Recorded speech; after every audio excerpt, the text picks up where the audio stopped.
សម្រាប់វីដេអូនេះខ្ញុំធ្វើវីដេអូបង្រៀនទៅនឹងការលេង scalping អញ្ចឹងការលេង scalping របស់យើងគឺស្រួលមែនតើក្នុងការលេងឲ្យតែយើងស្គាល់ពីតំបន់ OD block និង IVG ជាដំបូងយើងចូលជាមួយនឹង high time frame 1ម៉ោងឬក៏4ម៉ោងហើយជាពិសេសអ្នកគ្នាគួរចាប់តែមួយខណ្ឌមកឬក៏3ខណ្ឌបានដែរអ្នកគ្នាតែសម្រាប់ខ្ញុំចាប់ជាមួយនឹងមួយខណ្ឌជាមួយនឹង1ម៉ោង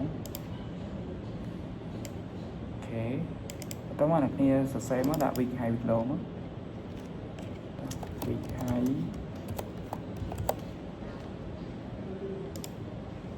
កន្លែងនេះក្រុមនេះគឺ week low ប្រហែលទៀតរបស់1ម៉ោងហ្នឹងចំ week low អូខេអញ្ចឹង week high week low អញ្ចឹងយើងបង្កើតជាមួយ week high week low នៅ time frame 1ម៉ោងបន្តមកអ្នកគ្នាចូលជាមួយនឹង low time frame low time frame này sẽជាមួយ5 10ទីតើ5 10ទីមានលេងហ្នឹង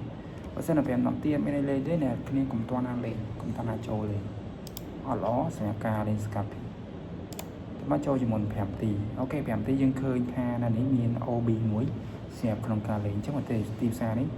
ឡើងប៉ះជាមួយ OB អ្នកគ្នាចូល sale មកឲ្យ scalping ណា3 4លេខ5លេខកាត់បានទេអញ្ចឹងខ្ញុំលើកឧទាហរណ៍ថា person ជានេះទីផ្សារនេះឡើងមកប៉ុណ្នេះចុះមកវិញឡើងចុះប៉ះ OB អូខេទីផ្សារនៅក្រៅវិញអញ្ចឹងកន្លែងនេះដែលយើងអាចចូល sale បាននៅតំបន់ OB ដល់ OB ដែលថា OD blocks ព្រោះទីផ្សារនៅកន្លែងដល់ OB នេះគឺការអ្នករងចាំលើកនៅតំបន់គឺច្រើនមែនទែន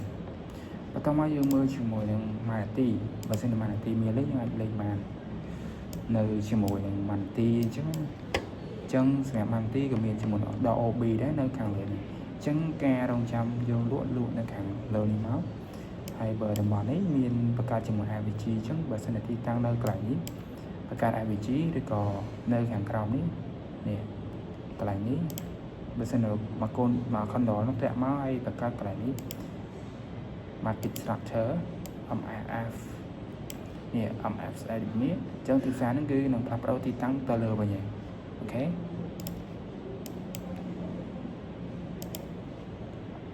ចឹងសម្រាប់ការលេង scalping យើងលេងបែបហ្នឹងយើងចូលជាមួយនឹង time frame 1ម៉ោងអូខេចាប់ week high week low មកនេះ week របស់វា shadow ហ្នឹងហើយជាមួយ shadow វិញនេះមកអូខេហើយបន្តមកយើងចូលជាមួយ low time frame តិចតួចដូចជា15នាទីបើសិន15នាទីអត់មានលេងយើងចូលជាមួយ5នាទីអញ្ចឹងទៅរកតំបន់ IVG និង OD block លេងអញ្ចឹងសិនណានៅនេះមាន OB យើងអាចលេង OB បានតោះយើងចូលមើលជាមួយម៉ាន់ទីមកនេះម៉ាន់ទីមានលេងនៅ OB អញ្ចឹងសិនណាទីផ្សារឡើង